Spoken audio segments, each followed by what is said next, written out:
Hey everyone, this is Dr. Kim Eagles here once again, sharing another workshop of professional development on integrity and new teaching tools. Aha! Let's stay tuned and see what's up for this edition. Here you go. See you later. With that said, we'll go ahead and start, and by wishing you all a good morning. I'm so glad that you're here, and I'm really excited about sharing some of the new information and research that I've found for the topic on dealing with integrity and bringing integrity into the classroom. Additionally, we will be working with giving you some new resources in teaching tools. I think they'll be pretty helpful. I'm not sure, some of you might be familiar with some of these, but it's always nice to have a nice refresher course on some of this. So we'll go ahead for sure and make sure that we do have some new information that we can glean from each other and help to share with our students. We have been working on developing relevant life skills and various topics having to do with learning about empathy and respect and understanding others and working in collaboration with others. And today it brings us to the next area, which is developing integrity. And I'm quite excited about that. Let me see if I could turn my microphone up. Just one moment. I know it was down. I had some music going. I like to get that in as well. So let me make sure that I get that. I'd said that it had some problems with my volume. I was getting a little report there, but again, so we're going to be developing ways of bringing integrity into the classroom.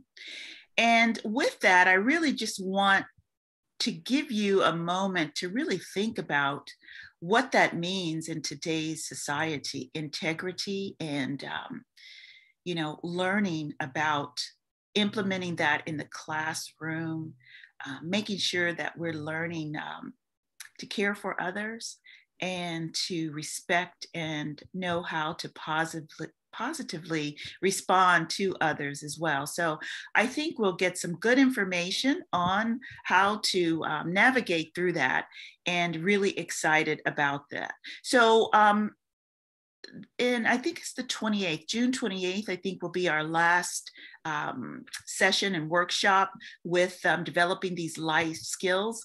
And we will finish up with creating a positive attitude, fairness, working in teams. So we've done a little bit of that already, learning positive coping skills, being responsible. We've done that already.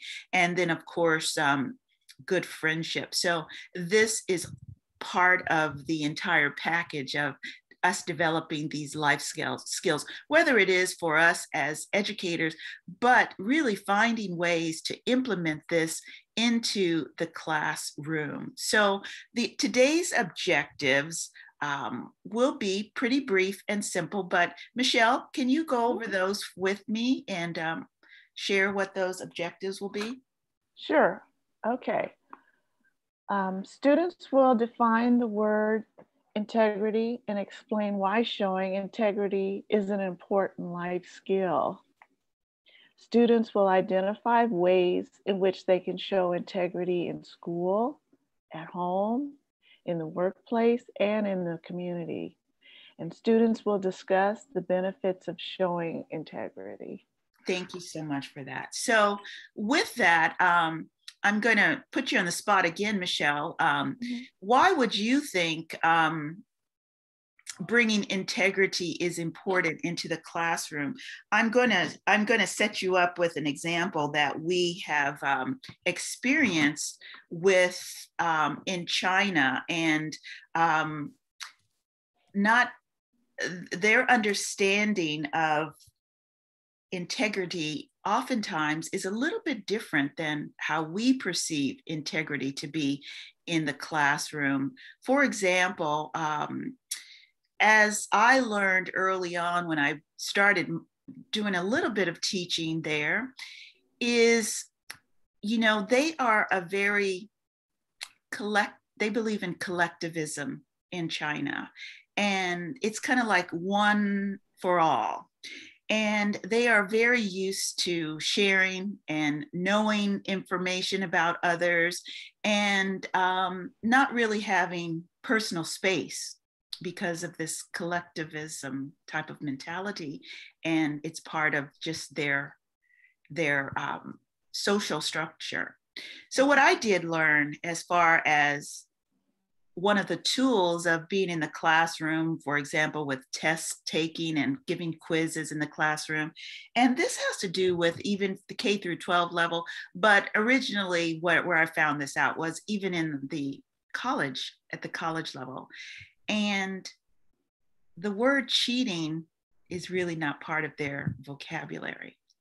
And so it was really interesting for the Western culture of education, of which we were primarily introducing into the structure there, that cheating was not necessarily deemed as a negative format.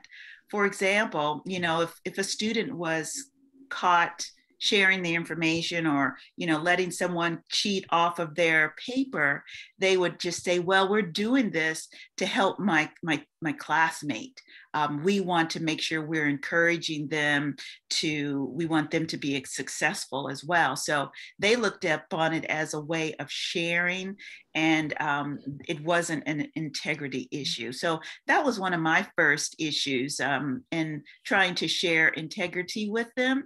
And with someone that didn't see that as a violation of a standard in the classroom. So that's one way that I wanted to just share, that I've experienced the importance of being introduced to a whole new way of thinking process. So Michelle, any example, or can you give some information of your thoughts on bringing integrity in the classroom? Okay. Well, like you too, experiencing teaching in China, like you said, they're a very communal society. And that is how kind of you first run into it. As for an example, if I would call on a student to answer a question, and they normally stand and give their answer, but sometimes they wouldn't know the answer, so they'd stand, and the person next to them could see that they're struggling, and they would immediately stand up and whisper the answer in their ear. And Right. As you were stating, we're not used to that.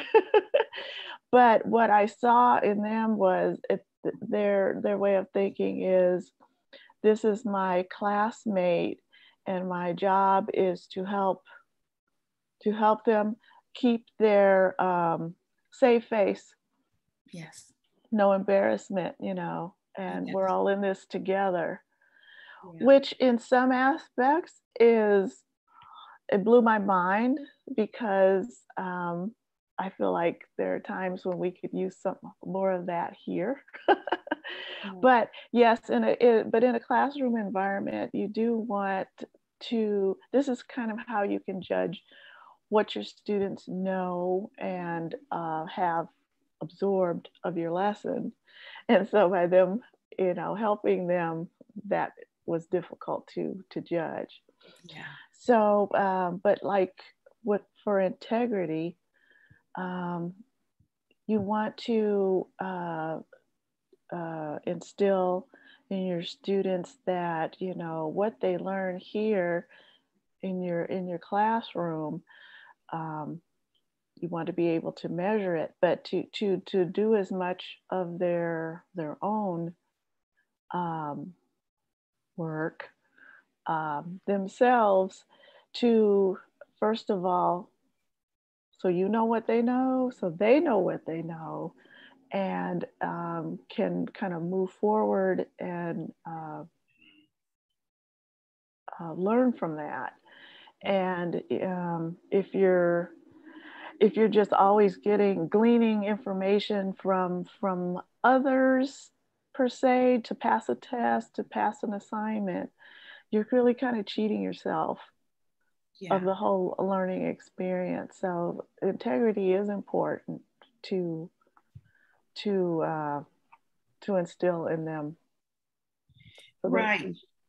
Right, absolutely. And the one thing that you did mention, of course, which is, I think, pretty much a characteristics of the of that particular part of the world is, you know, the saving face is very vital. And you know, so yeah, so thank you, Michelle. And so Mark, I'm going to go to you, and can I ask you the question, why would you think bringing integrity into the classroom as a standard is important, or can you just comment on that a little bit for us? So I presume that, you know, we are the students in this case, you know, Yeah. being the teachers. Is that correct? Well, I mean, really for, I mean, in the actual classroom for our Yeah. children's, now just kind of Yeah. switching it. Well, I wrote some things down, just how we're observed, you know, by our students, you know, as the teacher. You know, a little elementary child probably does not know what integrity is, but they do see behaviors, they hear language, Right. they see, you know, rapports, you know, how we get along, Right. you know, with other students. And they probably see whether we are consistent or not, Yeah. you know, among all the kids in the room, you know, like the whole favoritism thing. Right. You know, do we allow one child to get away with a certain behavior, but yet not another child to get away with a certain behavior? I think integrity can be taken a couple different ways. Let's see, what else? It's, I don't know. Yeah. Yeah. How are we observed? Our actions, our behavior, our language, you know, our appearance, I think, as well. Right. You know, they'll pick up on our appearance. Yes. Our organization, Yeah. I think, may fall under, and I'll call integrity like the umbrella, and all those would fall under the umbrella. Absolutely. Integrity. Very nice. Thank you for being really thorough on that, because as developing this as a life skill, yeah, we are really mirroring that image that we want them to develop. And they, you know, they see us, they see the mistakes that we make.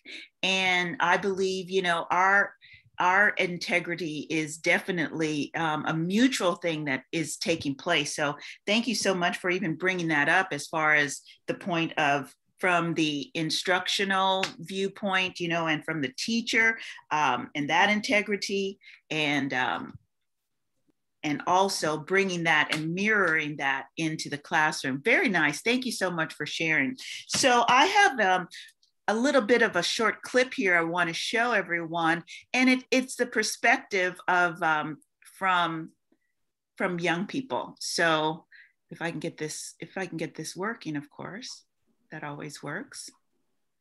Okay, I think I have to 1 second. I don't think I had it set up for. Okay. No more issues today. There we go. Speaking of integrity, right? Yeah, it keeps us honest. It it does keep us honest. We are DDSB, and we believe that the character you develop now is the foundation for your future. So for me, integrity means doing the right thing without other people acknowledging it. Integrity means to me kind of being honest and having kind of your own moral values and being really strong and believing with those values. Integrity is mostly about like being honest and being like putting your best foot forward. Integrity means being honest and doing the right thing. Integrity to me means to have moral, to know wrong from right. To me, integrity means doing the right thing without being rewarded for it. It means to be a good person even when you're by yourself. Integrity means to be truthful and to have good ethics and morals. Integrity to me means a lot. It's about being honest about who you are and how you conduct yourself, and being genuine with your thoughts and feelings, and having the ability to bring that out in other people as well.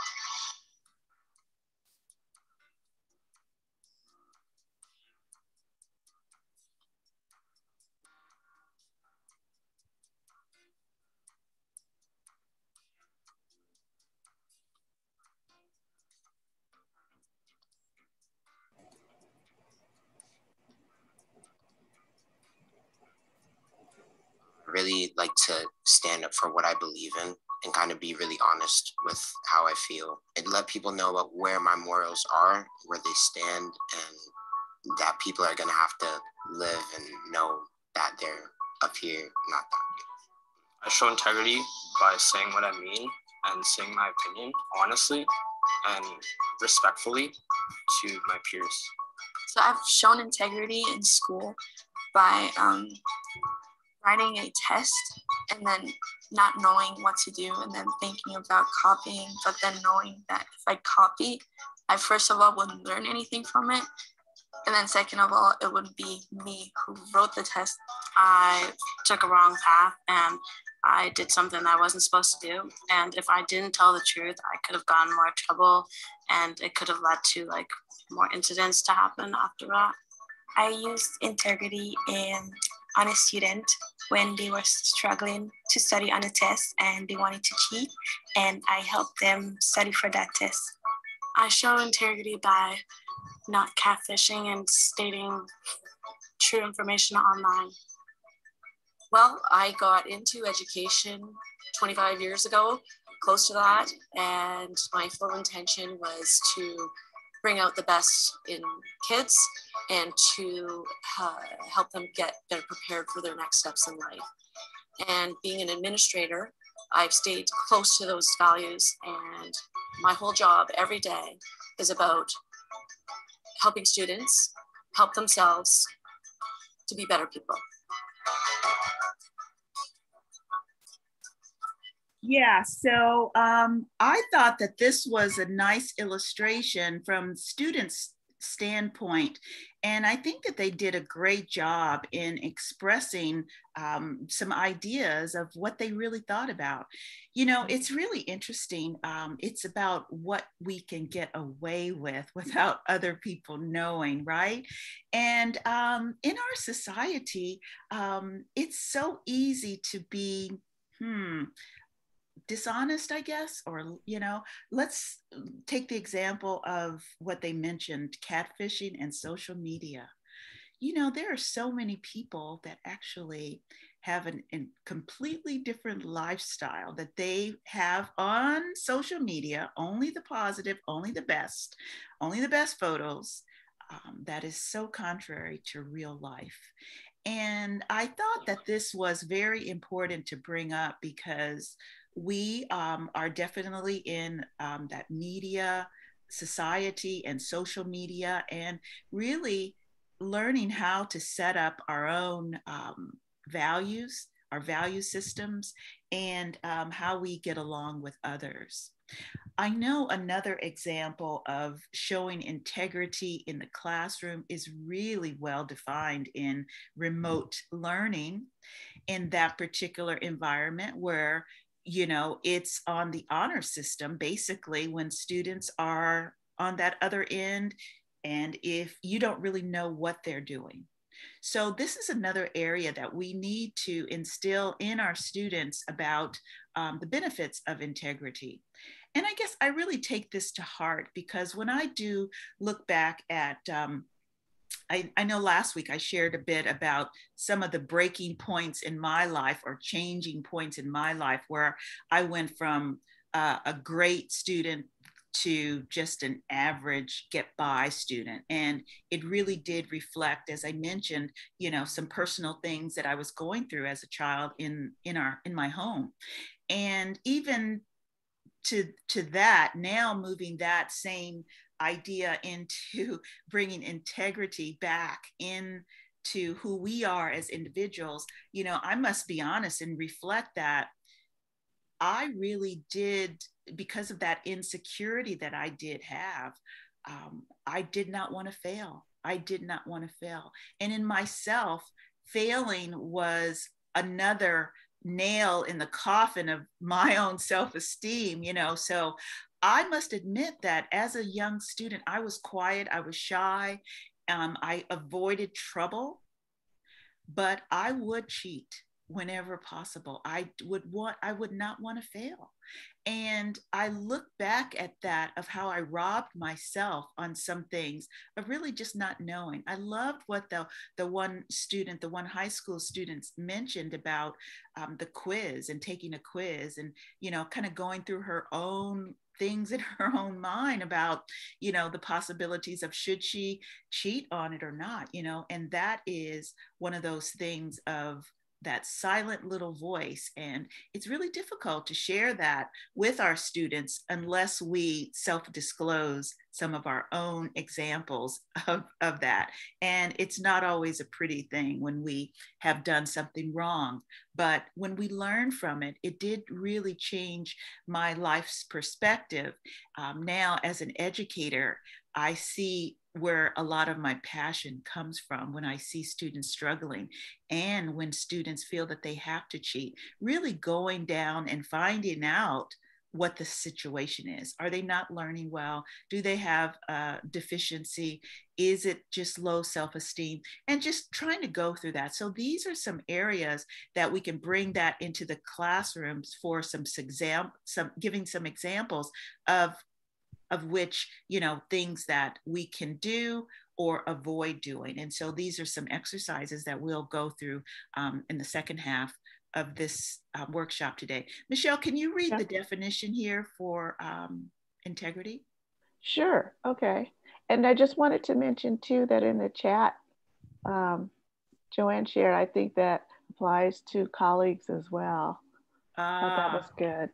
That's very good. You're absolutely right. And, that's kind of what Mark was saying, alluding to. Is this from the educator's standpoint or for the student standpoint? But you're both absolutely right, because unless we're really taking a good look of who we are, it takes place for sure in the professional environment, in the teaching environment, what people are willing to do to get ahead and to shine when they aren't necessarily worthy of really shining. So yeah, definitely, it's far reaching.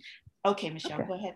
Sure. Integrity is the practice of being honest and showing a consistent and uncompromising adherence to strong moral and behavioral principles and values. In ethics, integrity is regarded as honesty and truthfulness, or accuracy of one's actions. Very good. Thank you so much. One of the classes that I taught last semester was ethics in communication. And, I think as we are educators, we're continually learning and observing and watching, but it's something that most often that we think integrity and ethics and morals are something that's learned at home. And, so I would like to kind of bring that to the table. Can someone comment on that as far as where do children really learn integrity? Can someone comment on this or any of the things that we've discussed so far? In the home-based program, that's something that I work with the parents, and I work with prenatal to 3-year-olds. And that's where a lot of the learning takes place. And I tell parents that what you say, your children are listening to you. What you do, your children are watching you. Everything that you say and do, your children are mimicking you. And you are setting the standard for the way they're going to grow up. So it's very important that you watch what you say, how you say it, you watch what you do, because you have little eyes that are watching you and little ears that are listening to you. So when they grow up, what they saw and what they heard is what they're going to be doing when they grow up. So, you know, even integrity, it can be started off at an early age. You know, right now we're in valuing diversity. That's something that we're covering right now with the families, and it's a really interesting topic with all the stuff that's going on in the world.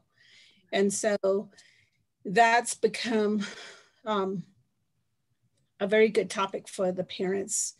And when we get into that discussion, it can just go on and on, you know, back and forth as we're conversing. So it starts in the home. It starts with the parent, which is the first teacher. Yeah, thank you for that. Absolutely.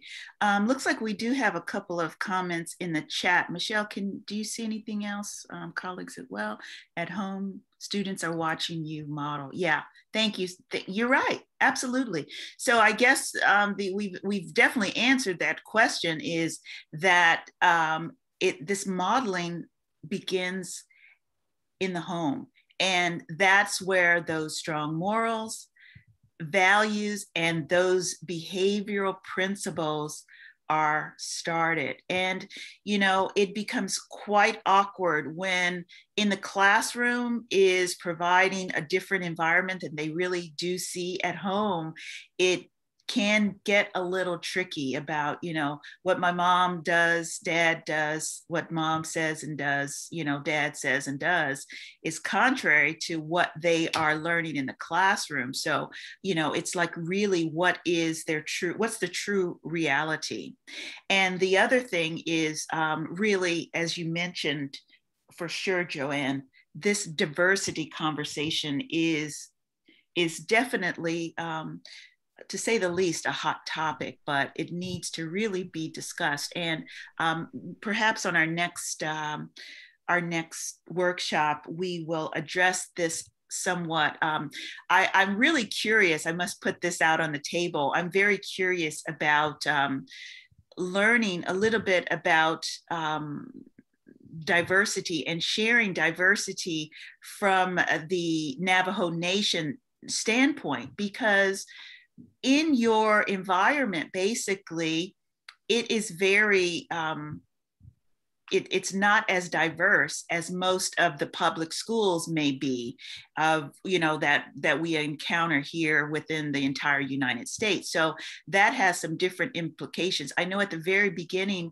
when we first started the workshops, that the question was, or someone laid on the table with, you know, I presented as like, well, my goal is to present global education. And the comment was that we here, you know, within the nation, we want to make sure that our students maintain their cultural identity. And I think that that is so important. So there is a little bit of similarity that I have, and Michelle and I have, as far as our expertise in sharing and teaching, you know, in a foreign country, where in the classrooms in China, they were definitely not diverse. You know, it was just, everyone was from the, you know, Chinese heritage or Asian heritage in the classroom. So teaching diversity was somewhat of a new concept. So we'll go into that a little bit on the next time. So now let's go over. Miss Eagles, I think Miss Molly has her hand up. Okay, I'm sorry. Please. I was just going to say that this, what you're presenting, works right into what our teachers are, for the month of June, we call it the transitional learning model. It's like kind of our transition month. And in one of our days, it's supposed to be connected to social emotional learning. So yesterday I observed one of the classrooms, and theirs was about responsibility. She was talking to her students about, you know, what you have, or as a student, as a child, what's your responsibility at home. And she did like she had a story that she read with them. So looking at, you know, what you're covering today, this would be awesome to share with parents. You know, that could be something we could share with them, but then also, you know, we could piggyback off of this to have some lessons that are connected to social emotional learning for students. So I just wanted to mention that, because I know everyone from pre-K through 6th grade, you know, they do have a day in which they're working on social emotional learning. Oh, absolutely. That would be great. I would love to be involved with it, because, you know, especially as we are closing out one year, but necessarily trying to prepare and get students ready and confident and strong and coming back. I think that that is why, you know, Michelle and I have really wanted to share the importance of developing life skills. And yeah, absolutely. So thank you for sharing that. Yeah, transitional learning model, it's very important. And so I'm glad we're kind of on target with what you guys are sharing as well. And of course, you know, we went through the responsibility life skill earlier on. So I'm hoping that you're able to use some of those examples and some of those worksheets that that we shared as well. So thank you so much for that. All right, Michelle, can you go ahead with this definition? Sure. Honesty is a facet of moral character and excuse me, that connotes positive and virtuous attributes such as integrity, truthfulness, straightforwardness, including straightforwardness of conduct, along with the absence of lying, cheating, theft, etc. Honesty also involves being trustworthy, loyal, fair, and sincere. Yeah, thank you so much for that. Yeah, so, you know, I think most of us relate with, especially with kids, they might not know the term that we use, you know, as adults, using, using this term of integrity. But I think overall, you know, with the younger children, they can understand a little bit more about honesty, you know, and the attributes of honesty. And so using some of these phrases, the lying, the cheating, theft, you know, we can use those in, you know, some of our lessons and some of the tools to help to instill this in our students as well. All right, so now, I wanted to talk about a little bit, you know, some ideas of ways of thinking outside of the box, etc., and how to really be creative. You know, I think 21st century learning styles, even though, as I mentioned before, we still have to stick with the standards and making sure that standards are being met, that are appropriate for the schools, school districts, etc. But our approach of doing it, they have to be creative in order to make sure that we are teaching to this diversification and differentiated style of learning, you know, making sure that we are approaching each one of those. But before we go on, I wanted to make sure I'm not missing anyone. Any questions or comments before we move on? Well, again, in the chat, I see Ms. Shorty, but history plays a big part. Yes, absolutely. Can you share a little bit more about what you really feel that is with regard to history? Are we talking about family history, you know, communicate, you know, like real nation history, US history, world history? Good morning. Hi, Ms. Shorty. Hi, I was sitting here listening and I thought about, you know, it, you know, goes back into the home and then from, you know, eventually it does start in the home. And then I thought about, you know, there are times where it is not taught in the home though. And that's where we as teachers have to build that relationship with our students and instill those characteristics in them because they're not being taught at home. Then I backed up for a moment and then I thought about history. You know, we talk about honesty, we talk about cheating, you know, our people culturally, I'm thinking culturally, our Native people, they take things way back. We go back to the treaty. It was what the treaty day the other day on Monday, we talk about the treaty and there are still some of our people who are still a little, you know, they still feel bitter about it.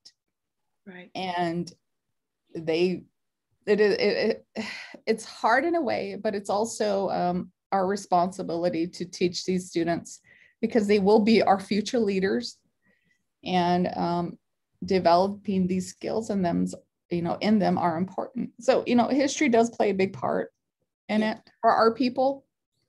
Yes. And it's always going to be brought up. It's never going to be put aside.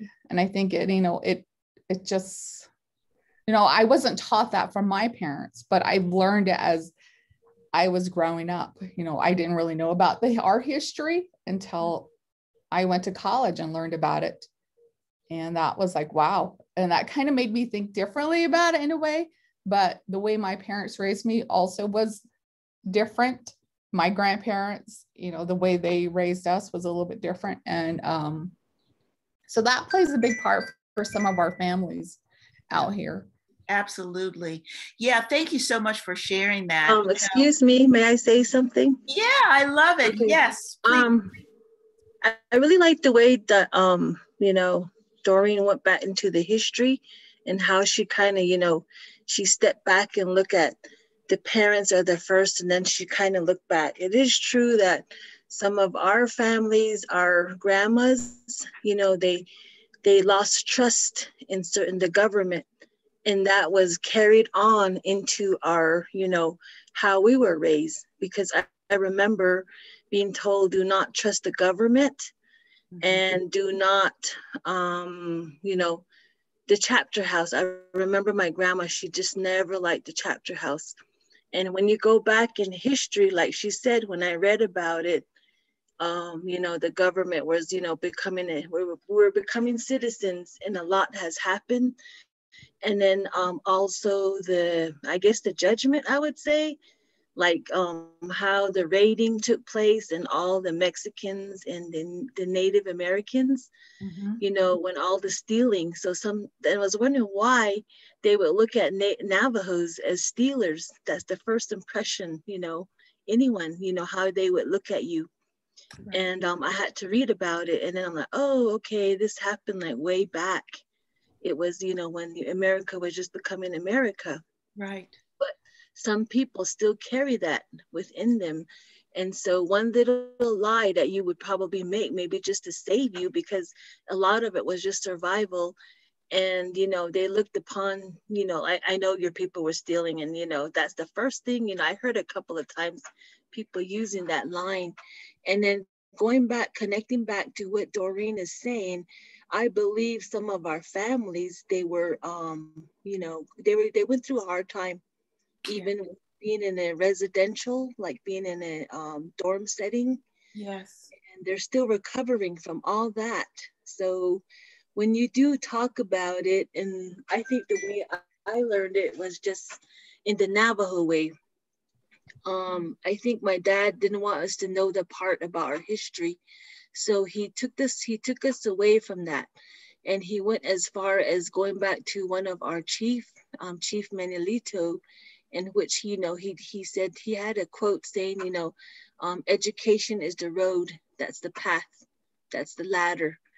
And so I remember him always telling me that, go to school. So that was it. And nothing was brought up about a lot about the past. Yeah. And a lot of our families, our people are still healing from that. So now I kind of bring it back together to what Grandma told me, so I never even stepped into a chapter house. Maybe It changed today, but I still look at that. So maybe that's just, how I would relate to it. But I do, as a teacher, as to what my dad taught me about being kind, being generous. And then long time ago, we had to, families had to stick together, even extended families, to, growing crops because they had to survive. Mm-hmm. And that way of teaching, has been, put into me and told me, they told me to, take care of yourself, look at your surrounding, who needs help them, and don't look away. So that's the way I was taught. So when I'm in the classroom, I do feel that, I want my kids, some students to have strength and to be, to share things, and, and then I go into what, as teachers and then the whole staff, we have character building each month, and I look at that. So, and then, but it's just the way I think a teacher, we kind of look at things, and then how are we going to build the students within the year? Yes. That's how I would look at it. That's very rich. Thank you so much for sharing that.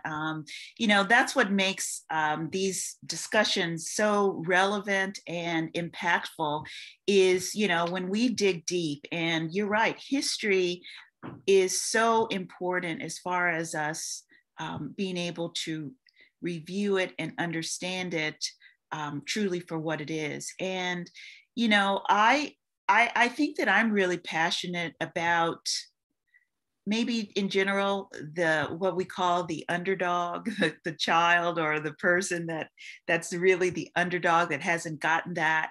And, culturally, being from, my background, I'm kind of culturally diverse myself.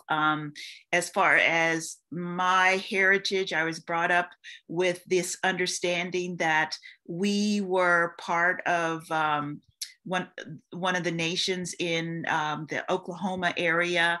And that was something that was instilled in me. However, my parents never had any proof to be able to really say who we belonged to, what tribally or whatever from my mom's side. But with that knowing that, it was just like, okay, that's part of who I am as well. And even now I could go back full circle, and it's like, I'm so passionate now about wanting to know the historical background about what has happened, throughout the nations, throughout the America and Canada. But what's really interesting and really has brought me into educational importance and finding out historically about culture is that, really it mirrors a lot of what injustices has taken place within the Black culture, but if we continue going back more in history, America is still so relatively new. Look at, slavery has existed, so many other elements of, history is so important that affects so many different cultures. So for me, as I have stepped outside of the American culture and really gotten myself immersed in other cultures, the Chinese culture, it's really opened my mind and a new way of thinking that we all are in need of learning these life skills, learning about our history, because it all matters. And if we can get our kids interested in history. And one more quick little thing, you know, growing up, I was never interested in history, and I never understood why someone would actually major in history. I mean, this is a funny thing. A good friend of mine that really became well known, she was a history major. And I can see where it truly is that portal of opening up insight for others. And so with that said, this is going to, we're going to go quickly into learning ways of really being creative in the classroom.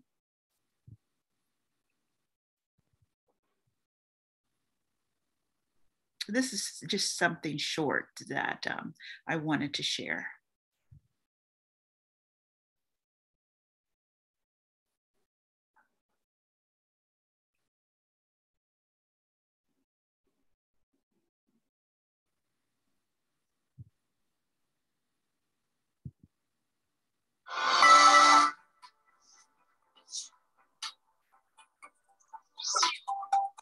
Whoops, sorry.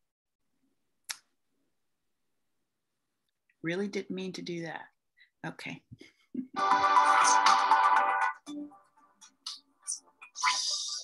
Creativity in the classroom is transcending the criteria. It's really exciting. And it's invigorating to see when your young people are doing that in the classroom. And it's not one thing, it's a mixture of things. It's actually a framework. Going beyond just the normal expectations of a Word document, how we can really, truly, authentically prepare our students for real world expectations. It's a culture and an ethos within a classroom where young people, you know, are confident of taking risks. They are confident of failure, and they're confident that they're going to learn from failure. Typically how you'll see that in the classroom is you'll see that through project-based learning, where young people are coming up with their own solutions to real-world problems. That does sort of mimic the expectations of industry, but to really make it creative and to enhance it would be to actually have an outside client live stream into the classroom. It's empowering for the teacher to be able to see that your young people are actually doing this in the classroom, that they're enjoying, and you can see them physically and mentally grow in the process. That's how it looks to me, and that can be surprising in many instances. Students can come up with different ways of exhibiting their knowledge that may transcend the criteria in a way that perhaps you hadn't planned for, if you allow them the time and the space and the support to take those risks.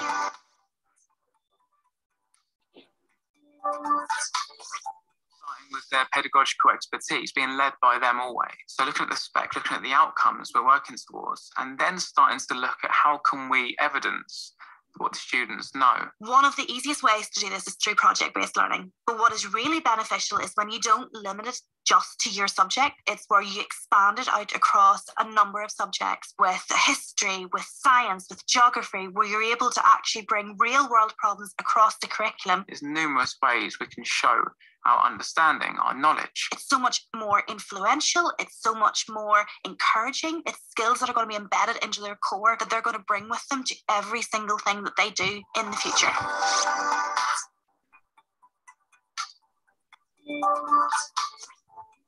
When you bring in tasks, there's a lot of resistance and reluctance to do things. So what I find as a teacher then, that's where I have to step up to the mark. People who think they're not creative, all being creative is putting things together. It's stealing interesting ideas and mixing them together into your own sort of alchemy, I suppose. I have to be creative. I have to be bold. I have to be out there. I have to have the enthusiasm. I have to encourage the young people. Do you know what? Let's do this. I have to almost be willing to make a clown out of myself to get them on my side. And once I've done that, it's the dynamic in the room will change. It's an amazing transformation to see within your classroom.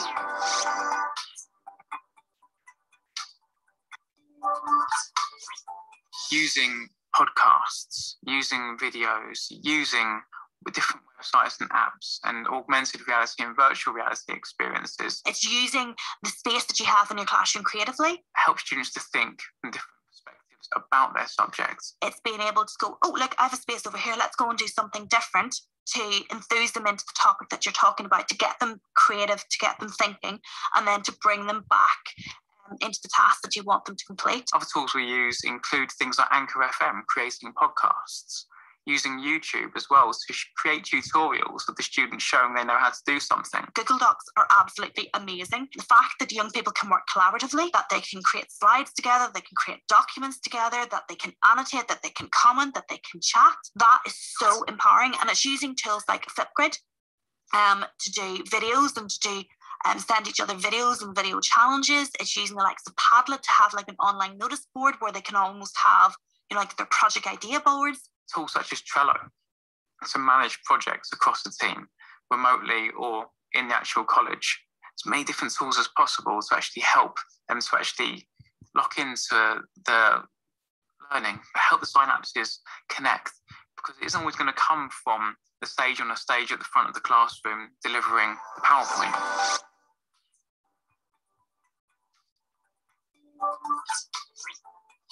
Mastering creativity also encourages them to build up emotional intelligence as well, and their empathetic skills, their ability to think from other perspectives beyond their own.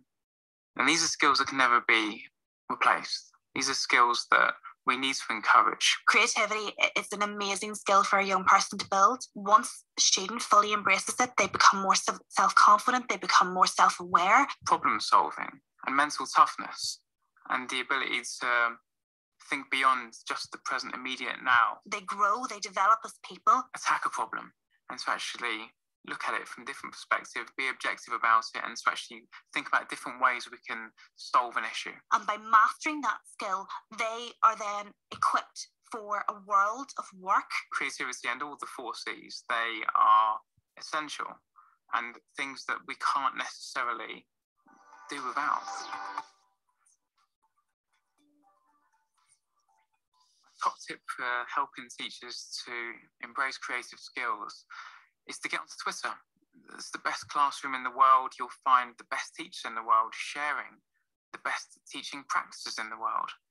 Steal from those people, remix them into your own ideas, mix in some industry examples, mix in what your students are into. All those things together can create a really good lesson. Step out there and expose yourselves, and once we do, our students will follow suit and the rewards will be tenfold. In fact, I'll collaborate with anybody who wants to get in touch with me. I'm Scott D. Hayden on Twitter. If you contact me, my students and your students will have a discussion, debate, collaboration of some description.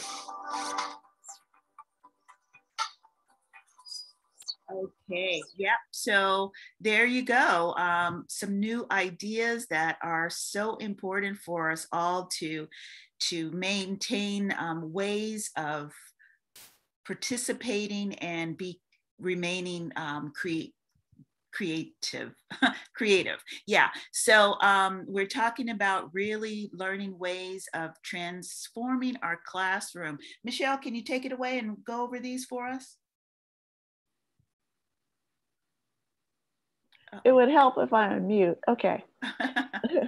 Best practices involve problem solving, help develop students' mental thought, instill ability to think beyond just the present, immediate now, borrow from other educators, mix in your own ideas, mix in some industry examples, mix in what your students are into. Great, thank you, Michelle. Yeah, so these are just some basic best practices of finding ways to really transform that classroom.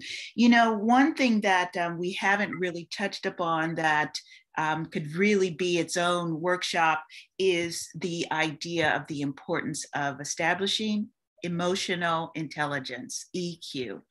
You know, researchers have found that in our society and the becoming marketable in the workplace is not necessarily how smart we are with the book knowledge, but how emotionally intelligent we are. It's the EQ. And it's really finding out how we as individuals maintain our emotional health. I see this a lot in a lot of individuals don't know where they are on the spectrum of being emotionally astute, really, unless you've gone through some training on that to really see where we are.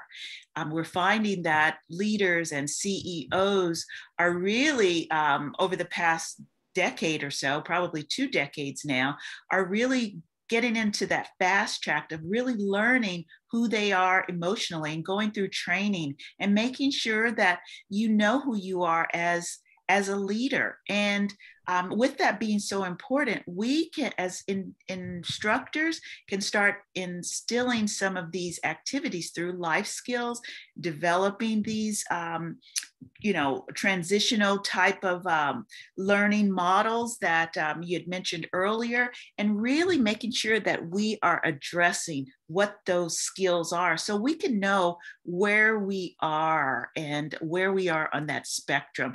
And this is where we really can help develop students' mental toughness.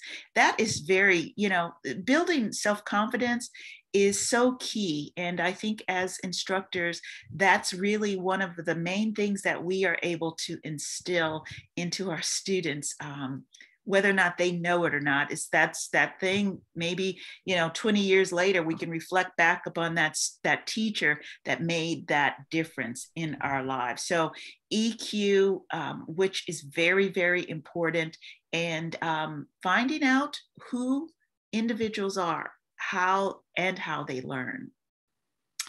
Okay, so just to go over how to be creative in creativity also encourages them, meaning our students, to build up emotional intelligence as well, and their empathetic skills. We went over that last week. It's so important for us to become empathetic with who we are and looking at others and where we can hone in and help others, and their ability to think from other perspectives beyond their own. And these are these skills that can never be replaced. That's where we can really make an impact on our students. And these are skills that we need to really encourage every day with our students. So now I want to move on to this other short little topic of inclusion and the importance of being inclusive in our teaching styles. The definition here, excuse me, Michelle, can you read that for me? Sure. Inclusion is not a set of strategies or a placement issues. Inclusion is about belonging to a community, a group of friends, a school, community, or a neighborhood. Yeah, I love this part. In your quest now, as you'd mentioned, Ms. Benally, earlier, that you are going over diversity and learning about diversity and the needs, the basic impact is, are we being inclusive, where we're including and bringing people in, or do we have this mentality of being exclusive? I'm sorry, exclusive, yeah, where we do not include people. We exclude people from our community, our environment. And I believe if our world viewpoint changes to being more inclusive, would make such a tremendous difference in our style of learning. So I have another really nice short clip here that I want to share with you about this professional that wants to share about the power of being inclusive within education. And it really empowers us to learn, to play, and to grow, which are all needed in our world and the view as far as to really prepare our students with positive life skills. So let's take a look at this.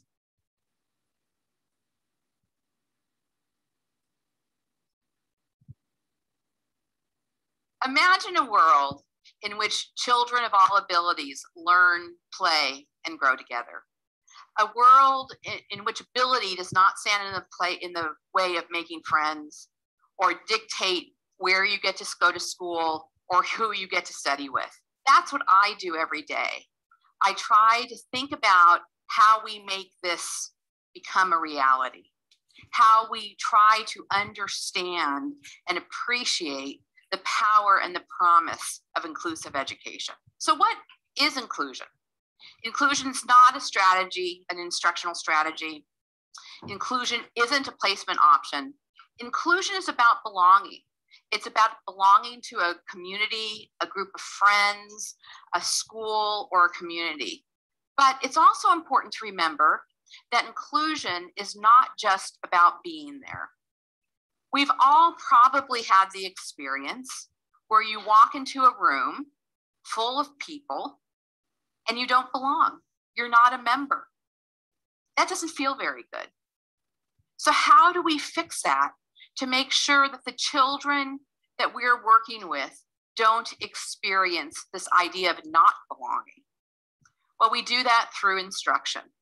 We do that through teaching. What we want to learn and what we've learned is that teaching works. Instruction is important. But it's also important to realize that instruction doesn't just happen. Instruction is intentional. Instruction is planned. Instruction helps all of us be more successful. Whether you're a child learning how to negotiate their environment, or a little boy with disabilities who's learning how to use language, or a child in elementary school trying to tackle 2-digit addition, or trying to learn how to ride a bike, or you're a 50+ something non-digital native who's trying to figure out how to use her new iPad, instruction works. And we all benefit from good instruction. Now, we sometimes as adults forget how important good instruction is because we don't venture very far out of our comfort zone and try and learn new things. So one of the things that I do every year is encourage my graduate students to try to learn a new thing. And they all look at me with a perplexed look and say, we're in graduate school, we're learning new things every day. And I say, yeah, but by the time you get into graduate school, you know how to do school. So try to learn something else. Try to learn something in a domain that you're not very good at. And I follow my own advice. So once every so often, I try to learn a skill or achieve something in an area that I'm not very good at. And that's how I ended up doing a triathlon for my 50th birthday and understand, thank you, and understand the importance of instruction. Now, when we think about instruction, it's important that we think about the goal, what instruction does to both the learner and the teacher.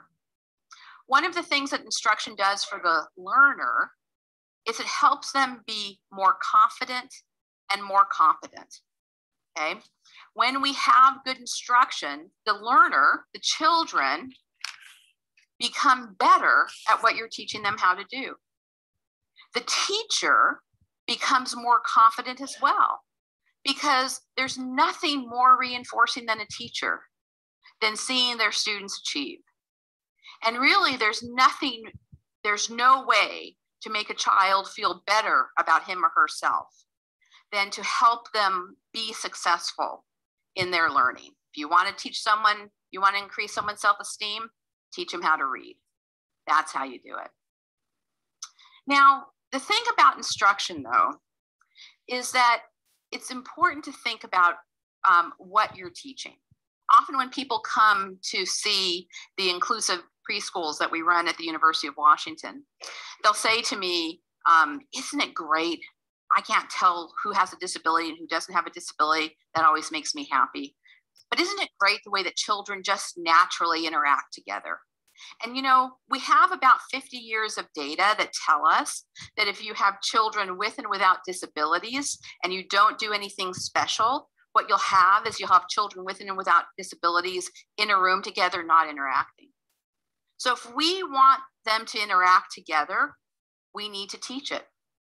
If we want children to be helpful towards each other, to interact and be friendly towards each other, we need to teach it. If we want children to care about other people in their classroom, we need to teach it. And that teaching is intentional. The other thing about that teaching is that it's data-based. What I mean by that is that good instruction yields good outcomes. In fact, we like to think about it as saying that student failure is instructional failure. When a child doesn't learn what we want him or her to learn, it's because we haven't taught it to them in the right way. It's not because we're necessarily bad teachers. It's because maybe we haven't figured out the right way to teach it yet. Maybe we don't have control of all the elements that we need to be able to have control of. But when a student isn't making progress in an area, what that teaches us is that we need to change our instructional strategy. Well, instruction is important. It's only important if you're teaching valued skills, activities, and outcomes. When we are very interested in thinking about what children learn from being in inclusive environments. Now, when we started studying inclusion, I was working with some colleagues and we studied about 35 children for 5 years. And these were children ranging from preschool to high school. And they had severe disabilities, and we observed them many, many times over the course of 5 years. And we talked to their teachers and their parents and their peers, and to them if they were able to talk with us. Because we were interested in finding out what the benefit was of inclusion. We all knew there was a benefit. We saw the benefits. We heard the stories. And in fact, one of the stories we heard every year was what I like to call the birthday party story. So imagine that you have a third grader who's always been with severe disabilities, who's always been in a segregated classroom. And this year, because their school has decided to embrace inclusion, the child is in a general education classroom with support. And about 3 months into the school year, Ryan, our third grader, comes home, and in his backpack is a birthday party invitation. And his parents say, this is the first time he's ever been invited to a birthday party. That's a big outcome, okay? But it's not the outcome of inclusion. The number of party invitations you get is not the outcome, but it's an indicator of an outcome. And what are the outcomes we're looking for? The outcomes we're looking for are membership, relationship, and skills. And membership is how we interact, how a child interacts with the group, with the school, with the classroom, with the community. What kind of accommodations are made to help that child participate in a meaningful way? Relationships are how the child interacts on a one-to-one basis with other children, students in their classroom. And we think about the range of relationships that student demonstrates. So we think about the relationships where sometimes you're a peer, or you're a peer with someone in your classroom. Sometimes you're helping someone in your classroom. Sometimes you're receiving help from someone in your classroom. And sometimes you have conflicts with someone in your classroom, and you have to learn how to settle those conflicts in an appropriate way.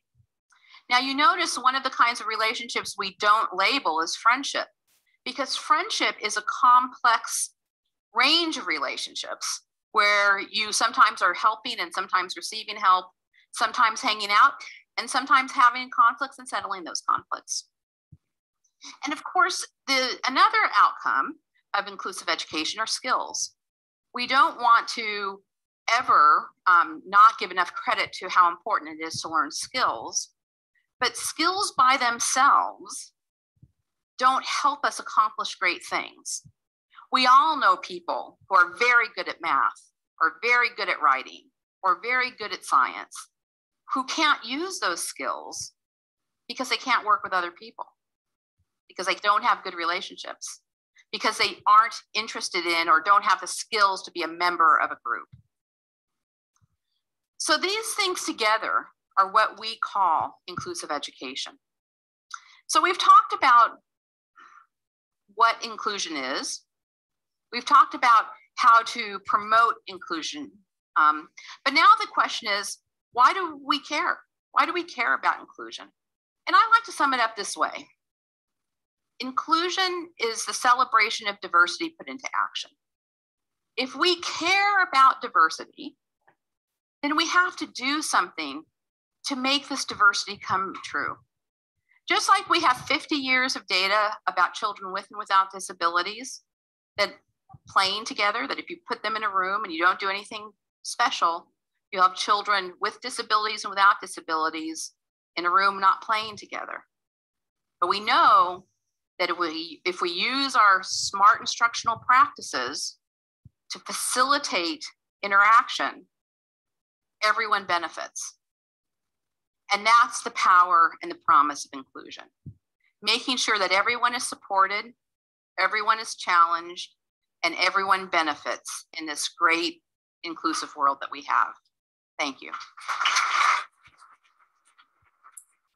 Okay, yeah, I really enjoyed hearing that, and it just really mirrors what we have been talking about a little bit more with Ms. Benali was saying, as far as the diversity training, you know, what, as I mentioned, what is the difference between introducing a segregated group, such as an entirely one cultural group of people, and understanding the true goal is including this inclusive style of education and using it by smart instructional practices. And so that's some of the things that I'm hoping that we're able to bring to you. So just to go over what we need to try to facilitate and to continue modeling. First of all, it must be intentional. Whatever we're doing in the classroom, we have outcomes that we are hoping to instill in our young people. They must be planned. You know, we talked earlier in the semester about the importance of establishing maybe this block education and this block style of lesson planning, you know, where that is something that is planned, and perhaps it could be topical in the instruction, having to do with all the elements that we're learning day to day in building real strong emotional intelligence. Additionally, of course, we must have good instruction. We must also have the spirit of continuation of learning. That means from the instructor standpoint, building our confidence and sharing and communicating with others, and making sure that we're collaborating and building a strong sense of self-confidence as instructors, but also instilling that back onto our students. Our desired outcomes do include membership, relationship, new skills, friendships, and creating new milestones. It's nothing like that feeling when you have that aha moment that a student gets it. Creating those milestones are just key. So at this point, before we go on, I just wanted to ask, does anyone have any questions or comments that from the last video that we learned about inclusion? Kim, Dr. Eagles, I just left a message, but I thought like this is a great topic because yeah, we're thinking about inclusion for the school and as a staff, but then also like, you know, with COVID here, yeah, it's a new type of different, you know, like there is an exclusiveness that happens, and it might be because someone's in quarantine or, you know, just thought of as being contagious because they had COVID or something like that. But then utilizing what we heard through the TED Talk, like, you know, we also have to be inclusive, but how do we be inclusive and how do we be sensitive at the same time? Absolutely. Yeah, and so you know, you can hurt somebody for pushing them out of, you know, like, okay, if we had a student, you know, and I'm thinking I think that's why a lot of the times they try to keep the person unknown. They won't say, like at my son's school, you know, when there's an outbreak, they don't say it's the staff or student specifically. They just say there was an outbreak. That way, you know, there's no ousting of that certain student that might have had it or that certain staff member. Because on the other side of the spectrum, they also are offended and they don't feel, you know, like they belong into that group anymore. Right. So thinking about how COVID has brought this, what do we do as a staff or even, you know, in our own families? How do we continue to be inclusive and, you know, follow through on like what the TED Talk is about? Yeah, very good. Thank you. And specifically, you commented here, COVID has brought exclusiveness as well for some as the quarantine or viewed as contagious. Yeah, we have to rethink and strategize how we can still be inclusive even during these times. Absolutely. And so, you know, what this has brought out, and thank you so much for your comment and just sharing the thought and importance here. You know, COVID has brought just a new reality to what we have to do to stay current in education, of course. It's brought out certain areas of sensitivity to others. It's made people feel offended, and it's made people feel like they are even a leper, you know, as, you know, in biblical times. I mean, you know, the worst thing was to be known as a leper, but, you know, these things, you know, are kind of like, oh my gosh, they have COVID-19, and, you know, then are they safe, and are we bringing this in or we're not? It's just like bringing a new awareness. And so not only has it done this, you know, from a health perspective, but as far as, yeah, for a learning and teaching perspective as well. So yeah, I think that information was very valuable, and thank you again for commenting. I wanted to just take a pause here, and this might be something that is a bit of a stretch from where we have been or what I've asked of you in the past, but I wanted us to consider this concept of really digging a little deeper in our own personal self-reflection. And I wanted to just ask anyone that might be able to or willing to share whether or not you can reflect or remember a time when you were excluded. And yeah, I think this could be a real moment just to share and just to step outside of our comfort zone. Anyone feel led to share?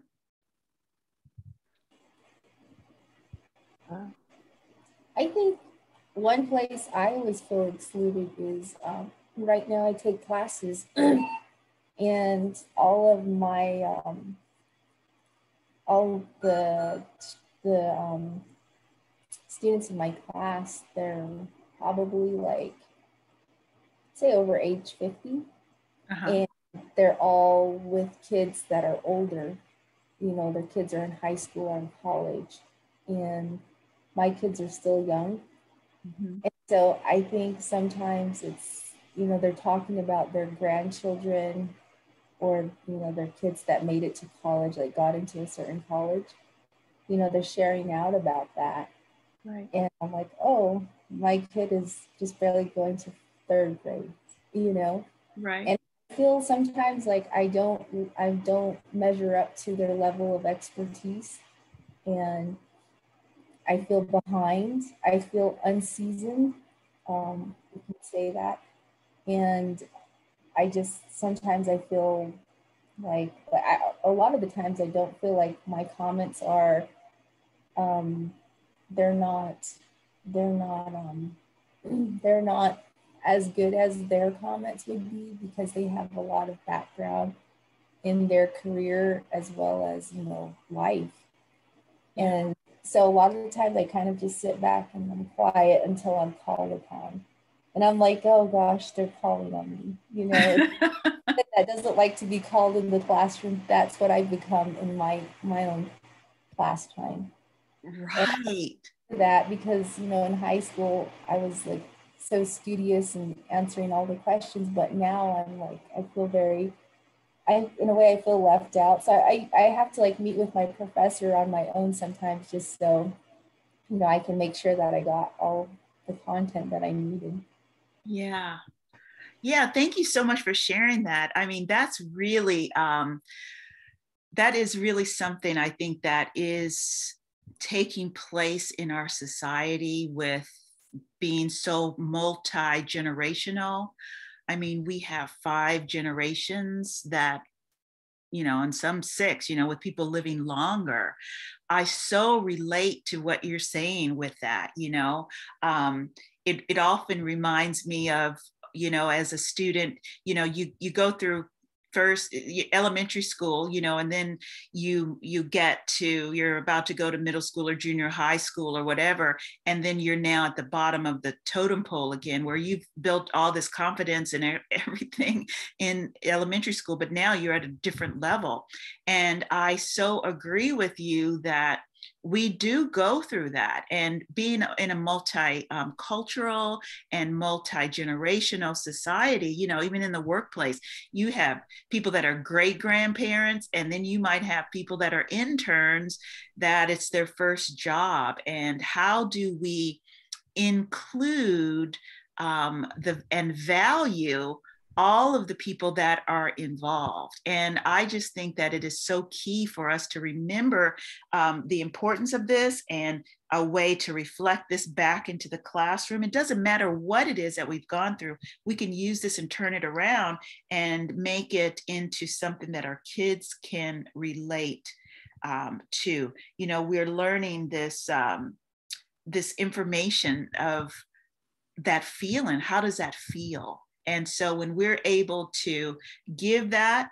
information back to our students of how we feel, then it really does equip them and empower them to be a little more vulnerable. But Ms. Benally, I definitely can relate with that as well. You know, in my heart, I think because I work with young people and university students, et cetera, I'm very youthful in my thinking and my who I am. I don't feel that I am the age that I am. And in most of my situations that I find myself in, I'm always the oldest. And you know, whether or not I have to overcome that in certain situations, I still do feel that. And for whatever reason, I don't feel that I'm valued sometimes, you know, in certain environments. So yeah, thank you so much for sharing that. It's so true. Anyone else want to comment on this digging deeper or self-reflection? I do. Yeah, great. Thank you. Well, I was just reflecting back when we were talking about, you know, teaching is changing, you know, and then as an instructor, as a teacher, you have to accept those changes and challenge yourself and be creative. So all that came to my mind, and I started thinking about myself. Mm-hmm. And as far as being excluded, you know, I would go back in the stages of my life. So when I was younger, it would be in school, you know, when the teacher would always call on the smartest student. Mm-hmm. And then at that point, you're like, okay, they're not going to hear me out. I'm just going to sit back. Yeah. Then, as I got older, I noticed that I really took on my culture, and I wanted to embrace it. That was for my benefit. And I can speak the Navajo language, you know, and I noticed that a lot, even your own people, if you're younger and you speak your language and you know a little bit about your tradition, you're not really looked upon because you're not an elder. As an elder is someone that they value, someone that had gone through the teachings and they're wiser. So, and then that part, I've noticed that, but I just what my strategy is, okay, it's not my time. I guess I'll step back and, you know, and I'll find another place to teach it, which would be my kids or children. So, and I'm trying to be really flexible. I'm not trying to bring in a lot of the traditional ways, and I'm trying to embrace like the students that are today. So I remember in one of my culture class, you know, our Navajo basket is designed a certain way. And two of our students, you know, he colored it different. One was pink, one was purple. Mm-hmm. At that point, I was like, do I get mad or what do I do? And I was like, wow, I go, that looks nice. That looks different. And I had to, you know, accept that. Right. So that's what I'm going through right now. And then I know I'm learning to step back, and I don't want to be saying I know it all, because I don't want no one to be offended. So even now, you know, I never worked in an environment. There's three of us. There's Pearl and Mark. Right. And there's like three powerful heads, three beliefs in one. Mm-hmm. At the point where I feel like I lose the challenge, I'll just sit back and I'm like, okay, I'll take it in, and you know, maybe the next time around. So, and then you have an idea, but you're like, okay, just let it just sit. And sometimes it eats me, but I'm like, okay, I'm okay, you know. And yes, I think being valued and then being looked upon is always a good thing, but there's a time where you got to step back and find your place. Where can you teach it? When can you teach it? Maybe this ain't the time. Right. And talking about, you know, all these being inclusion, I think came around back in 2000 when I started, you know, going into teaching. I remember even teachers, they were like, it wasn't new to them. It was an exciting time. I was thinking, this is a good time, you know, we should be, you know, bringing in the student and making them feel good, but it was new. At this point, I think finally we're realizing that, you know, it is very important. And, you know, I wrote down everything. I put membership, relationship, and friendship, milestone, mm-hmm. You know, and new skills. And it's true. We want the students to learn a new skill. We don't want them to go from, you know, pre-K all the way to 12th grade and just say to learn 2 or 3 things. And then you're like, wow, did I do, you know, what have they mastered? So I really, you know, thank you for sharing.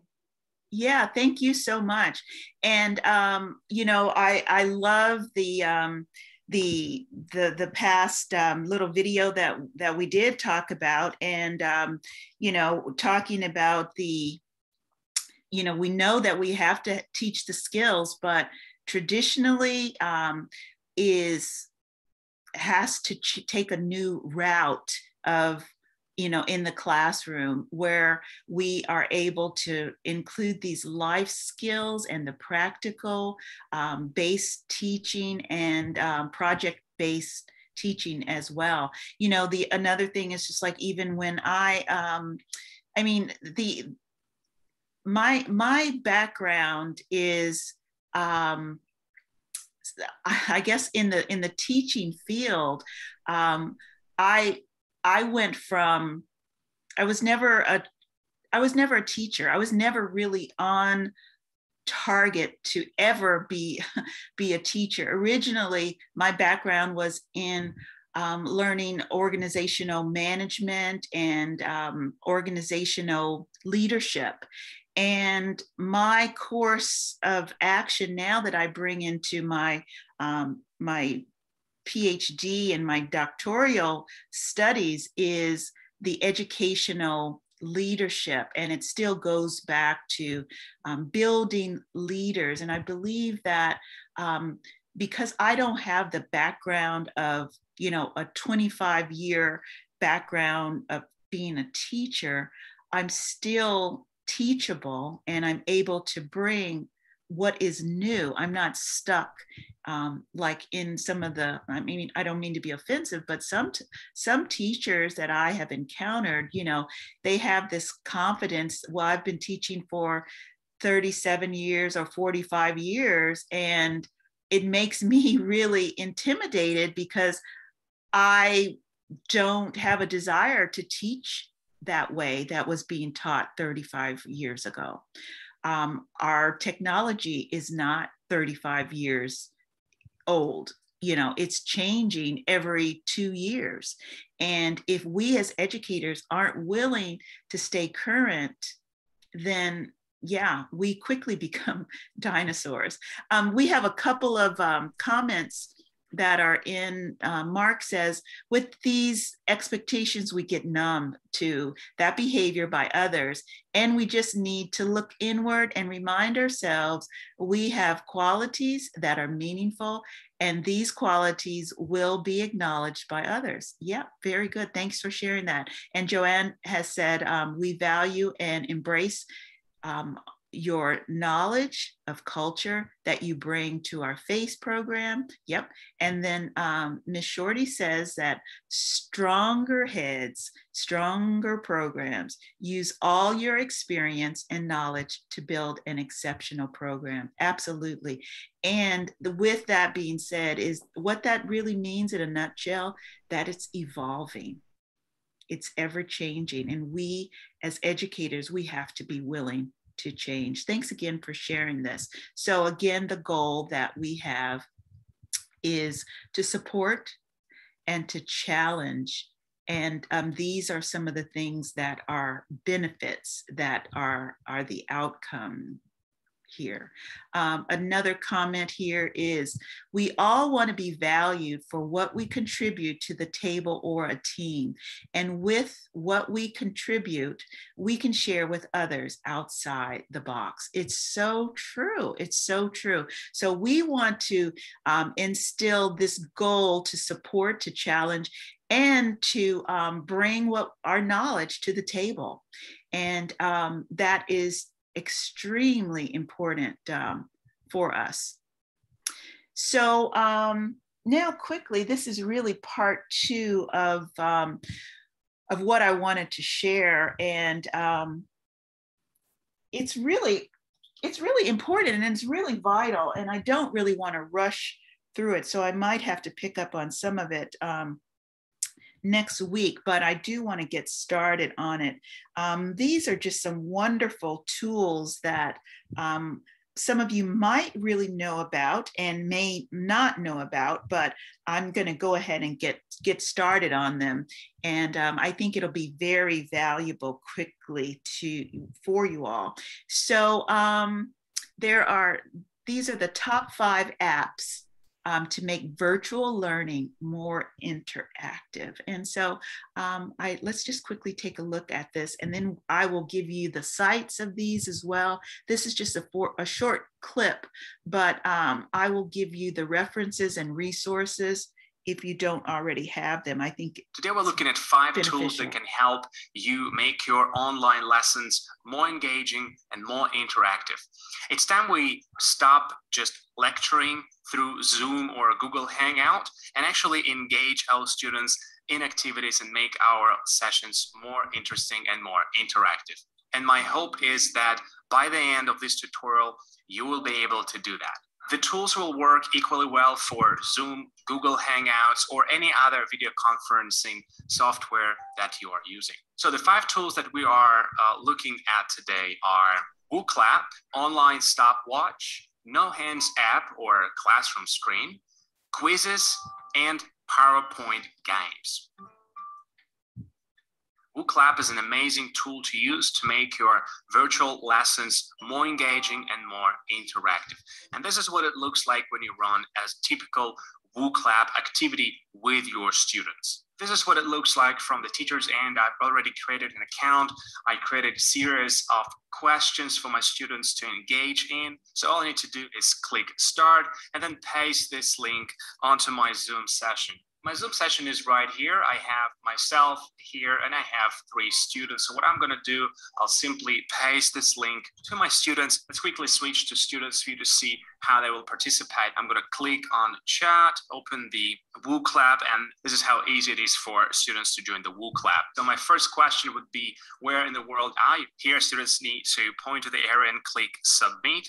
Once they've done that, from the teacher side, I can click and show the results. I have 3 responses from my students. What I can also do as a teacher is share my screen with the students so they can see the responses of other kids. Let's quickly move on to the next question. You will notice that once students start answering the questions on Wooc Lab, I as a teacher can see the results. Our last question is, how do they feel about starting a new school year? If I type good here, the good will appear in the middle of the screen. If I then take another student and type okay, this will appear on the screen as well. And now I have one more student who will say a bit sad, and this will appear on the screen as well. If you're interested to learn more about the Wooc Lab, there will be an in-depth tutorial as to how to set things up, how to create an account, how to create the questions, and how to run the Wooc Lab with the students. So all this will be in the in-depth tutorial. The link will be in the description to this video.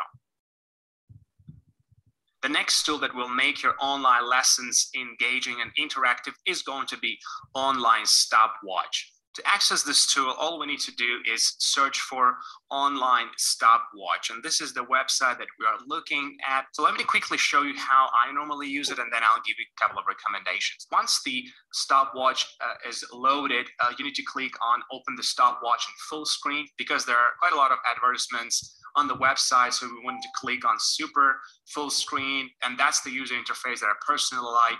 What I normally do after that, I go to Zoom, then click on Share My Screen.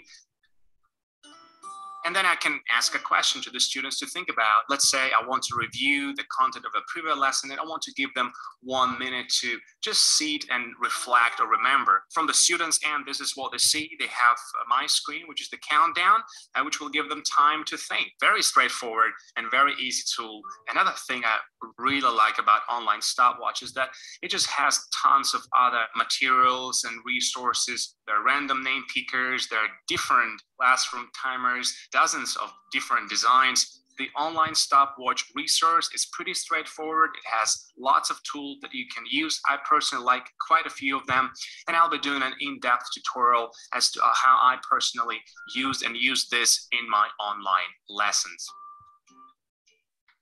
No Hands app is by far my favorite classroom management tool, and this is what it looks like. It's just a tray window that will generate random names of students. I would like to suggest just one way how you can use this tool with your students. So this is a Google slide that I created for my class. It has a little story and some of the questions. What I will do, I'll go back to the Zoom, I'll click on screen share my screen. And this is one of the important things we need to do when we use No Hands app. We need to share the entire screen, click present. And here you go. So this is what the students see now. They can see my screen, they can see the story and the No Hands app generator. I will pose the question to the students, who are the characters in the text? And then what I will do, instead of asking students to volunteer, I'll quickly click on No Hands app, and this will generate a name of the student to answer. First thing it does, it keeps your students engaged, because at any point during the class, their name could come up and they will need to answer. The second thing is just an engaging way to call on students rather than asking them to raise their hands or wait for volunteers. We have another question. What is the genre of the text? I will again click on the name, and as you can see, the No Hands will pick another student. I will have another question, then pick another student. And this is the beauty of the No Hands app. It's simple, it's straightforward, but it's very engaging. If you want to know how to set it up, where to get it, I will leave the link in the description. Follow the link and everything will be super clear. The biggest downside of this software is that it only works on Windows computers. But luckily, we have a similar app that will work on Mac computers as well. And this is what we're going to talk about now. The app that I'm referring to is called Classroom Screen, and that's the website classroomscreen.com. Another beautiful platform to use, not only to select random names of students, but just generally a really nice tool to use whether you are teaching online or offline. In this tutorial, we'll just look at one of the features, which is random name. It works nearly the same as the No Hands app. First thing we need to do is to input the names of the students, and it will basically generate a name. Again, you will need to share your screen and then run this application alongside your PowerPoint or Google Slide. Classroom screen name generator is not as simple as no hands, but it's at least a substitute when you are working on a Mac computer. All right, moving on, we have quizzes, another amazing app to use during your Zoom or Google Hangout lesson to engage and interact with your students. This is the website that we're looking for, quizzes with .com. Once you've created your quiz, all you need to do is to copy the link to your Zoom chat, which I'm doing right now. So once it's there, all your students will need to do is simply click on this link right here. They will click on this link and input their name. So now I have 3 students who joined my quizzes, and I'm about to start the game. This is how the quizzes start. This is what we see from the students, and all students have different sequence of questions. And once I start answering those questions from students, and you'll notice that as a teacher, I can see progress live. You can see what's the accuracy level, how many questions have been answered correctly, and also the lineup of your students, and again, how many questions they are answered incorrectly, how many questions they answered correctly. Another interactive aspect of quizzes is that students are able to see their standing in comparison to other students in their classroom, which plays on their competitiveness and again, increase their engagement and interactivity. You're not delivering lessons online. It's still a great app to use to engage your students and make your lessons more interactive. PowerPoint games are just an amazing tool to use to make your lessons more engaging, more interactive, regardless of whether you are teaching online or you're teaching face-to-face. It's just an amazing resource. However, many educators have forgotten about these tools because now we have Kahoot, we have quizzes, we have Quizlets, we have so many things online that good old PowerPoint games simply got forgotten. But I'm here to revive them a little bit. So what I'm going to do today, I will demonstrate one of the games that I've created when I was teaching English as a foreign language, and this is what it looks like. I will actually play this game now to demonstrate to you how you can use this game with your students. So first thing you want to do is to share your screen with your students. So run the PowerPoint and click on Microsoft PowerPoint share. So once you share your screen, either in Zoom or Google Meet, your students will see the PowerPoint Monsters and Dinosaurs. This is where I will explain the rules that in this game, I as a teacher will ask questions. It could be revision questions or any kind of questions relating to the content. When a student or team answers the question correctly, they will have a chance to pick a square. And this is what it looks like. These are the squares that they will be picking. When they pick the square, there could be 4 different outcomes. If they see a dinosaur, that means they just scored 2 points. If they pick a square and there's an angry minion hiding behind it, that means they can steal or take 1 point from another team. If they pick a square and there's an happy minion, they score 1 point. And if they pick a square and there's a rotten orange, they will lose 1 point. And this is how the game goes. The first stage, I will ask a question to the students. Let's say I'm following up on the food chain activity that we just did in Quizlet. So I will say, describe a consumer. I will then pick a student or a team using no hands app. Once they answer the question correctly, they will be able to select one of the squares. So let's say a student selects square B3. Once they selected the square, they will see a happy minion, and this is what they see on the screen, and that would mean they just scored 1 point. I will then move on to the next team, or again, use one of the tools that we've talked about previously, No Hands app or Classroom screen, which will enable me to pick the student or a team to answer my question. I've used this game with elementary, middle, and high school students, and all those times the game went with a blast. Really cool game. I will leave the link to this PowerPoint in the description, and then I will be doing another follow-up tutorial on other PowerPoint games that I think lend themselves really well to online instructions and that can be used to make online lessons more interactive and more engaging. Today we've looked at 5 simple tools that you can use to make your Zoom lessons more engaging and interactive for the students. The 5 tools that we've looked at were WooClap, online stopwatch, no hands app or classroom screen, quizzes, and PowerPoint games. If you like this episode, you might check out my other tutorials on educational technology, and I will leave a couple of links in the description. Thanks for taking your time to check out this tutorial. I hope it was helpful, and I'll see you next time.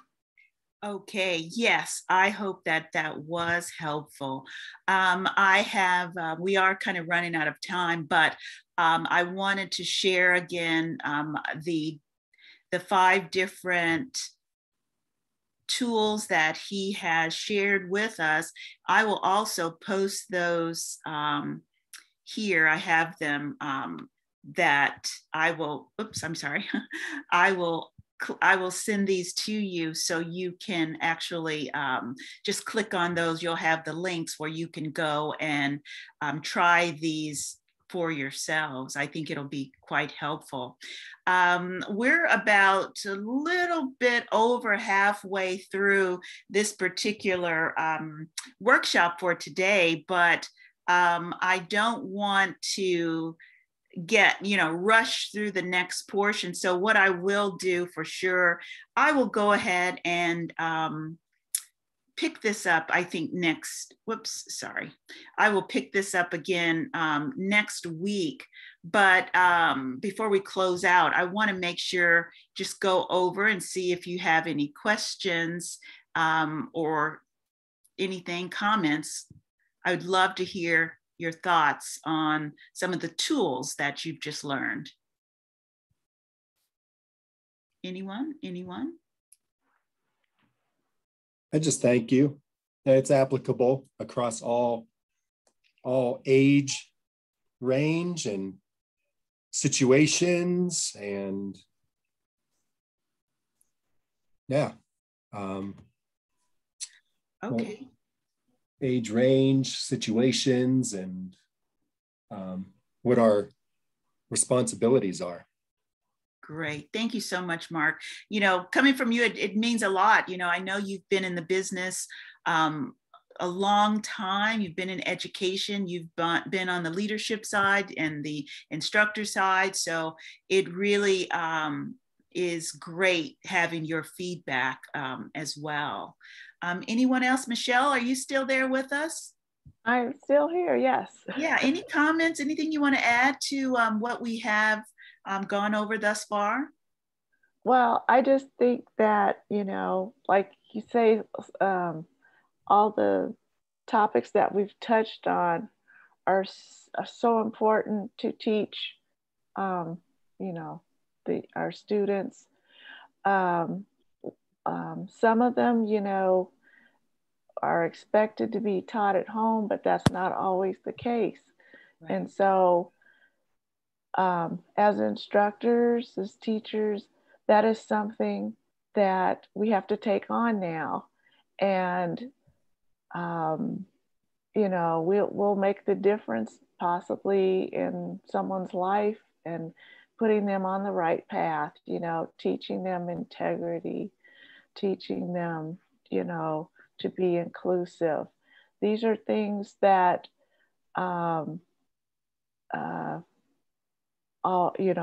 we'd like to say would just come natural, but it's not. They have to be taught and shown, and we're giving them examples. Right. And so it's a big responsibility, but it's an honorable one. Absolutely. Well, I certainly appreciate your comments. Anyone else have any comments at all that you want to add? I guess I just want to say that like working this year, I'm working really close with Pearl, and then we're really putting the inclusion of teaching together as a because she's a co-teacher, and we kind of go over our lesson, and then how we're going to bring it together. So I always like to listen to her ideas, and then we kind of work together. So I think what I'm saying is I'm practicing it, and I'm trying to make a change in another way, and then working with a team. This is more of a bigger team. I work with 4 different staff. So I'm practicing. I love it. Yes, you're putting it right into practice. Good for you. Well, what we'll do is we'll pick up on the standards and move into the next portion of some of the actual practical portions and some of the activities. I have some wonderful activities that I want to share with you all, and we'll pick up on this again next week. And again, I'd just like to thank everyone for joining in this great discussion and learning opportunity to instill a little bit more integrity for us as professionals and for our students. So with that being said, I think that'll do it. I see some thank yous here. Thank you so much for being here, Ms. Benelli and everyone else. We'll see you next week.